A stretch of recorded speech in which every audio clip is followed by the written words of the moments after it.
Hello' everyone, মই কৰি আছোঁ DCS ক্ৰপ ছাৰ্ভে, যিটো আমাৰ সমগ্ৰ অসমতে কৰা হৈছে। তাকে আমাৰ ডিউটি পৰিলে কিছুমান তাক আইডেণ্টিফাই কৰিবলগীয়া হৈছে।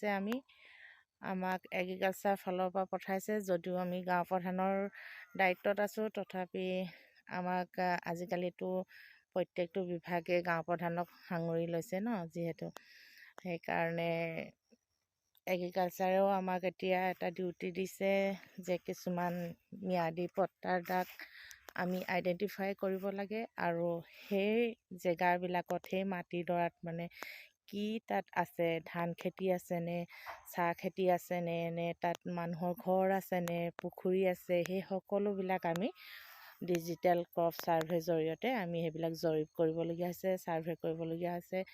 তাকে মই দেখালোঁ, মই আছোঁ, এয়া দেখিছেনে পথাৰত মই ছাৰ্ভে কৰিবলৈ আহিছোঁ। আজি মৰ্ণিঙৰ পৰাই ঘূৰি আছোঁ। দুপৰীয়া সময়ত অকণমান সময় ঘৰলৈ গ'লোঁ, তাৰপাছত আকৌ এতিয়া আহিছোঁ। গধূলিলৈকে যিমানখিনি পাৰোঁ কৰিম। এইফালে দেখিছেনে সূৰ্যটো ওলাইছে। সূৰ্যটো অৱশ্যে এতিয়া মাৰ যাবলৈকে হ'ল, অলৰেডি ইভিনিং টাইম হৈ গৈছে। Bye bye.